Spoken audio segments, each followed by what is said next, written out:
Alright, Assalamualaikum warahmatullahi taala wabarakatuh. Very good morning. So hari ini kita akan pergi kepada second part of chapter magnetism and electromagnetic induction, di mana bahagian kedua ini adalah berkaitan dengan magnetic flux. Okay, but before we go to magnetic flux, what is magnetic flux and also what are the calculation melibatkan kita punya magnetic flux ini, kita akan pergi kepada part basic dahulu, di mana kita kena tahu satu kuantiti yang kita panggil dia sebagai surface area vector. Now, kalau kita tengok pada dia punya nama, okay, kita ada surface area. So short kita boleh panggil dia sebagai area sahaja. Kemudian di belakang kita ada vector. Now area is an area. Before this kita tahu bahawa area itu depends kepada shape of your object. Kalau dia circle, dia akan gunakan pi r square. And every shape saya boleh sebut kita ada equation tersendiri untuk mencari dia punya area. Okay, so that is basically area sahaja. Kemudian vector ialah quantity. Okay, quantity, physical quantity yang mempunyai dua. Satu, dia mempunyai direction, and also it has the magnitude as well. So dia ada magnitude dan juga direction. Now dari segi simbol, surface area vector ataupun saya boleh sebut sahaja sebagai area vector, okay, dia punya simbol adalah A. And also dia ada arrow menunjukkan dia adalah satu vektor. Okay. So what is the direction of area vector? Now direction of area vector ialah sentiasa always perpendicular to the surface or the plane. Now over here saya ada satu silinder, okay, di mana silinder ini dia berbentuk ada beberapa part. Okay, dia ada circle, and then yang lain adalah dia punya body lah. Okay, so untuk kita punya silinder, kita punya surface area ataupun kita punya plane ialah di bahagian yang ini. So that is your surface area or the plane. So kalau saya sebut what is the surface area vector for that shape or for that cylinder, dia sebut di sini dia adalah perpendicular. So which mean kita akan tandakan dia sebagai perpendicular to that surface or to that plane. So which is the direction akan menjadi, okay. So this is kita punya surface area vector A. So kita akan tandakan dia sebagai A dan juga dia ada arrow lah. So di sini dia adalah sebanyak 90 degree perpendicular to the surface. Baik, what if the shape or the cylinder saya rotatekan? Okay, let's say saya rotatekan dia sebanyak 45 degree daripada yang asal. So saya akan rotatekan dan somehow dia akan menjadi bentuk begini. So sama juga, since kita sudah tukar direction, kita sudah rotate, bermaksud kita punya surface area or the plane akan facing the other direction, which is tadi saya tandakan this will be the surface area ataupun kita punya plane, bermaksud untuk area vector dia masih lagi 90 degree or perpendicular. So for that kita punya surface area vector or area vector akan pointing ke arah sini. So that will be your surface area vector lah, which is dia masih lagi, as you can see, dia masih lagi perpendicular or 90 degree to the surface or the plane. And somehow saya rotate lagi another 45 degree, okay, anti-clockwise, and somehow kita punya keadaan bentuk silinder itu akan menjadi begini. So sama juga dia punya routine, kita akan cari dia punya surface area ataupun dia punya plane, which is that will be the surface area or the plane, and then somehow dia akan menjadi 90 degree lah. So which means saya punya surface area vector A will be pointing to that direction, which is to the left. And also as you can see, dia masih lagi perpendicular.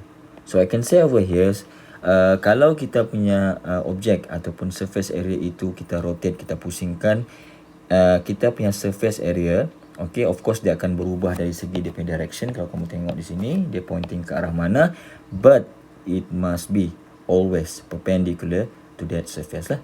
So that will be surface area vector. Okay.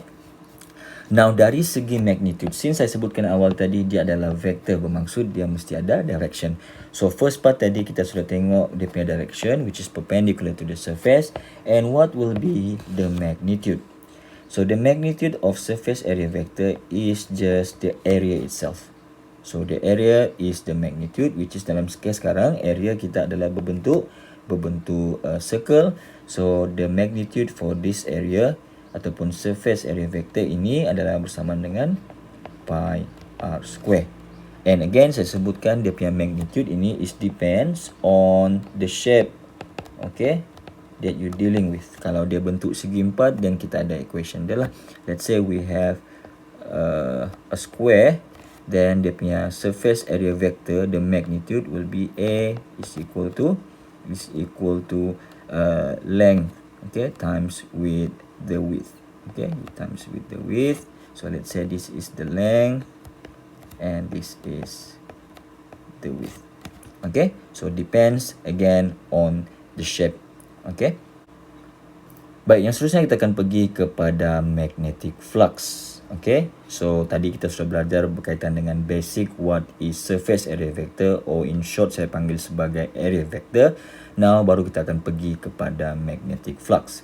Now magnetic flux simbol dia adalah berbentuk ini, and this is what we call phi. Okay, so kita akan sebut dia sebagai phi. Okay. Now, magnetic flux is defined as scalar product of magnetic flux density and the surface area vector. So, dia adalah scalar product, bermaksud hasilnya nanti akan dapat scalar lah. So, bila scalar bermaksud dia hanya ada magnitude sahaja.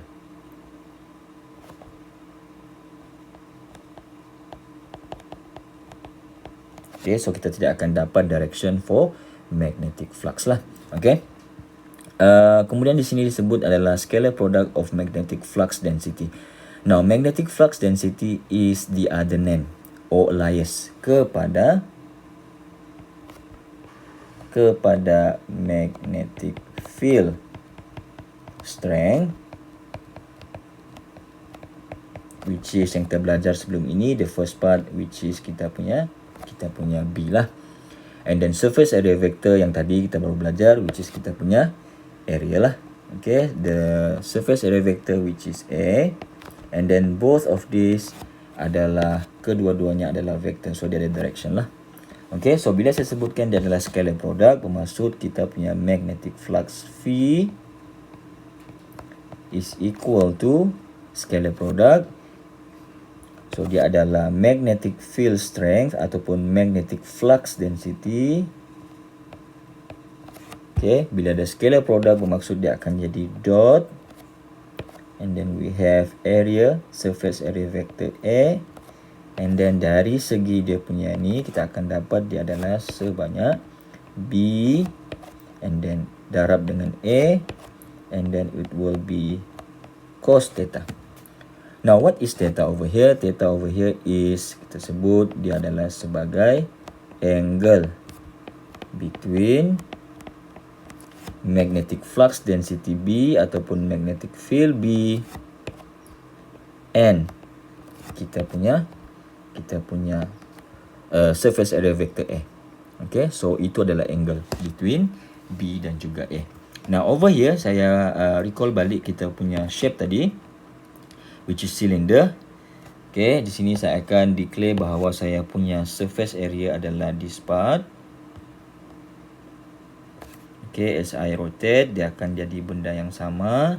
Kita punya surface area vector, which is yang berwarna biru, itu akan pointing always perpendicular to the surface lah, ataupun kita punya plane.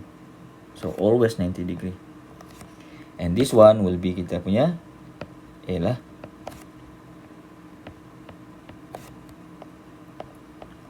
Okay. So now this is kita punya surface area vector. Now kita akan introduce kita punya magnetic flux density ataupun kita punya magnetic field. So for instance, let's say saya introduce saya punya direction of magnetic field is towards that direction. Okay, untuk yang first kali, saya akan lukiskan this will be the direction of magnetic flux density or just magnetic field strength lah. Okay. So as you can see over here, kalau saya disuruh kira what is the magnetic flux, then I will apply phi or magnetic flux, okay, is equal to B and then A, and then we will have cos theta. So what will be the theta over here for the first part ataupun untuk kita punya first diagram? What will be the theta, angle between B and also A? You can see over here our B is pointing to the right, and then your surface area vector dia akan pergi ke atas. So the theta for this one will be equal to 90 degree. Okay. Now sama juga kalau saya apply untuk yang soalan B ataupun kita punya diagram B. Okay, so kalau saya masukkan di sini,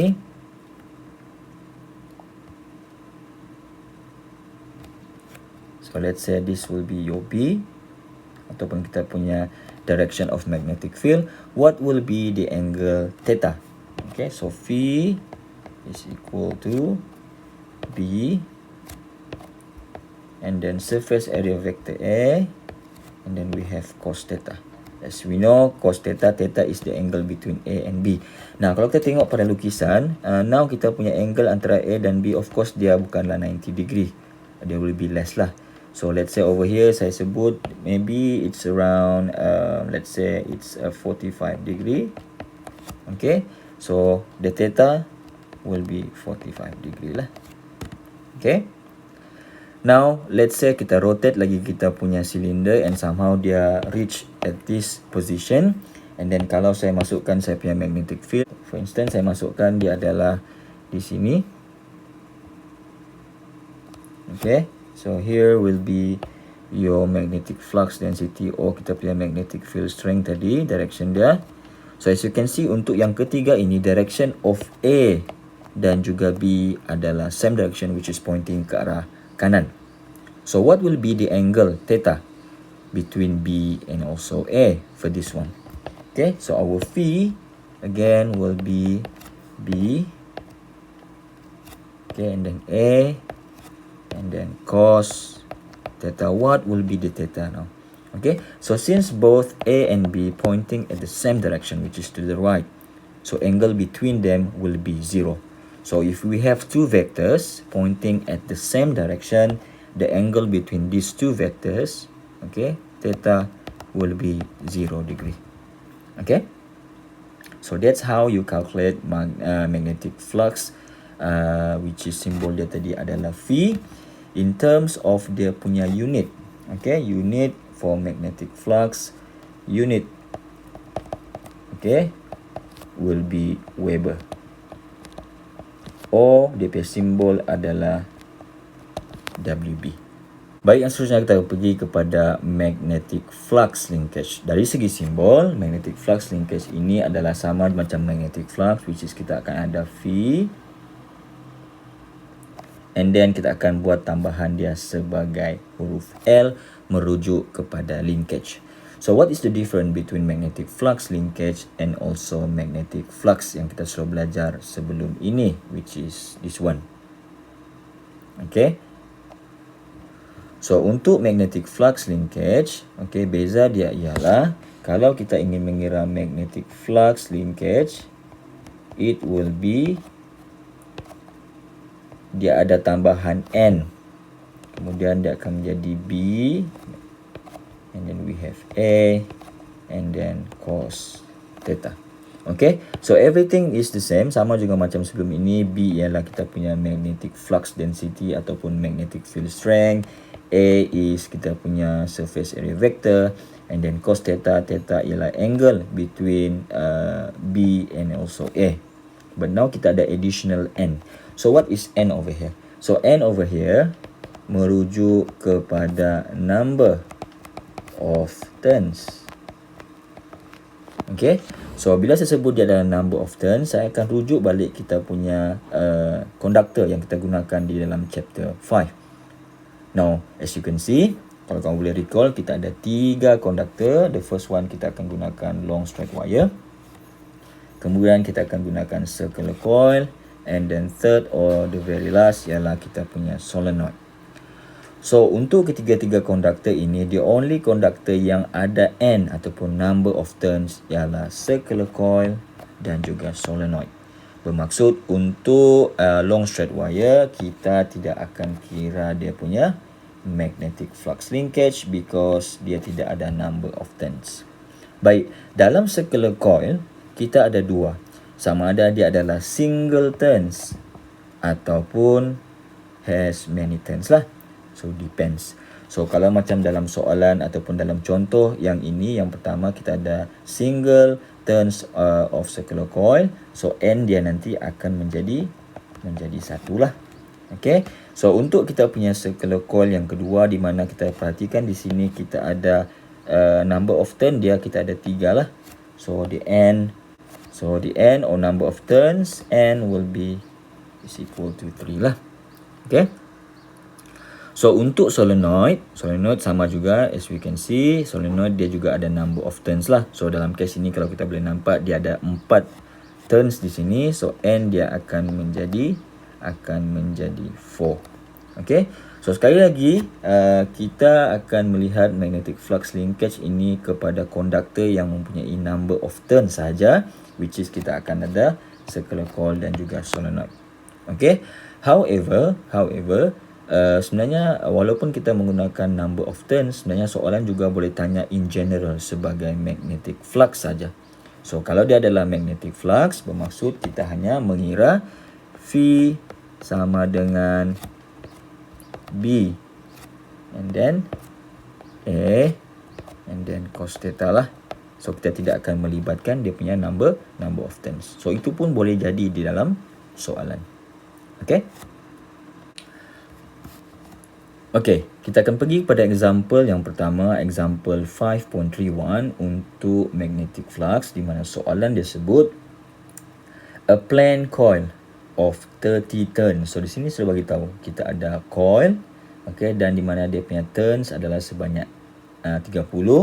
So di sini saya boleh letakkan dia sebagai N sama dengan 30 turns.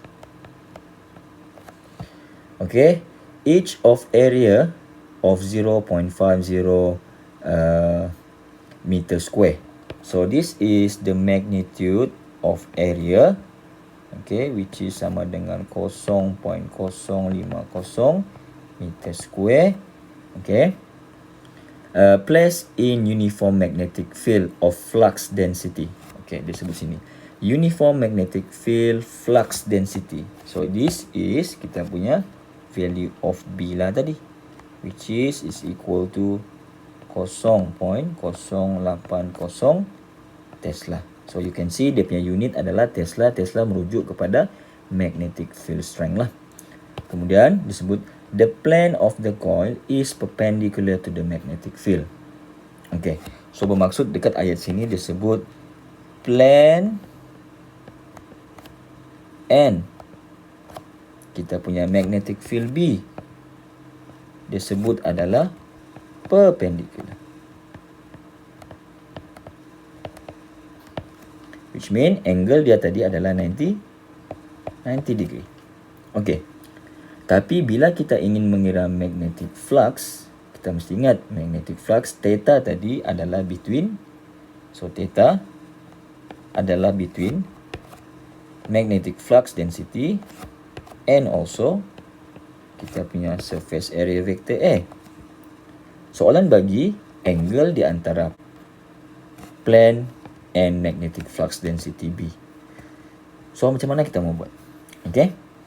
So di dalam case ini, kalau dia bagi angle itu adalah between plane dan juga magnetic flux density B, okay, so kita tidak boleh gunakan value ataupun angle yang dia bagi. So kita kena cari what is the angle between B and also surface area A. Okay, so untuk mencari, kalau dibagi selalunya dia akan bagi beginilah. So theta kita will be 90 degree minus dengan angle between plane and magnetic flux density B. So ini jangan confuse, okay? So kalau dibagi angle antara plane dan juga magnetic flux density B, jangan ambil angle tersebut, tapi kita akan kira, okay, di antara B dengan A menggunakan equation inilah. So theta yang kita mau cari ialah sama dengan 90 degree minus. So angle between plane and B dalam soalan dia disebut adalah perpendicular, which is 90 degree lah. So it will be 0 degree. Okay. So sekarang baru kita pergi pada soalan A, disebut what is the magnetic flux linkage. Okay. So magnetic flux linkage V, and then kita letakkan L, it will be N. And then magnetic flux density B, surface area A, and then we have cos theta. Okay, dan masukkan value. N kita tadi adalah sebanyak 30 turns. Magnetic flux density adalah sebanyak 0.080 Tesla. Your surface area, which is 0.050. And then kita punya angle. Okay, so ini kena berhati-hati. Ini yang selalu akan silap lah. Common mistake ialah student akan ambil terus kita punya angle between plane and B. So salah.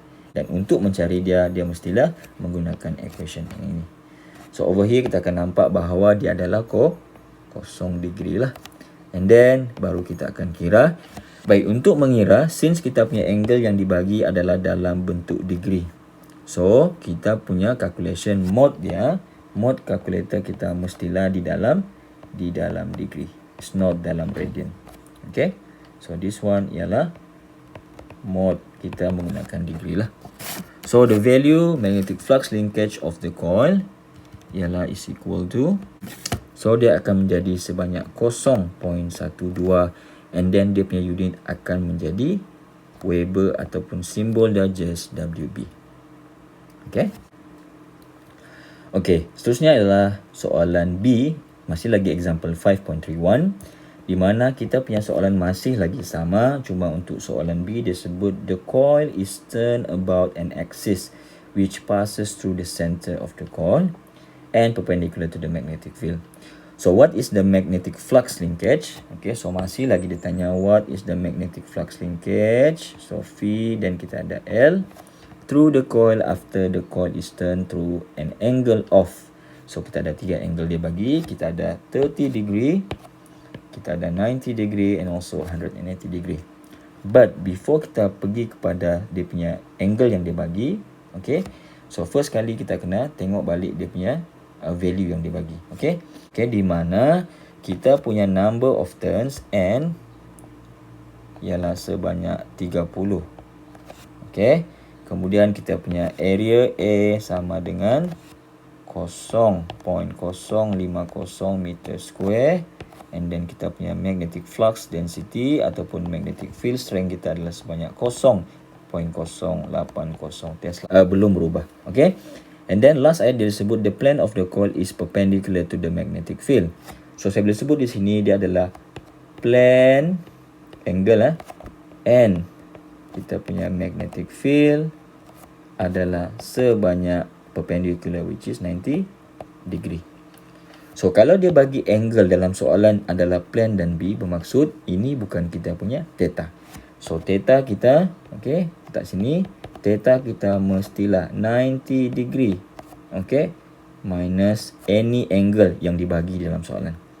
So any angle given, any given angle.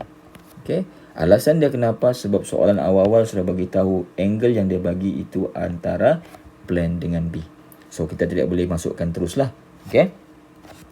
Baik, untuk soalan yang pertama disebut the plane is rotated. Okay, dia kena rotate ataupun the plane or the coil is turned sebanyak 30 degree. So boleh tidak saya terus ambil theta sebagai 30 degree? So jawapan dia tidak boleh. Okay, tidak boleh sebab awal-awal dia sudah mention bahawa perpendicular dengan magnetic field. So the plane. So saya tidak boleh ambil lah. And for that saya akan padam. So untuk mencari theta, okay, so ini kamu kena cek awal-awal ini. Yang ini kena cek dahulu. Okay. So theta saya sekarang ialah sebanyak 90 degree minus dengan angle yang dia bagi, which is 30 degree. So for that saya akan dapat dia sebanyak 60 degree.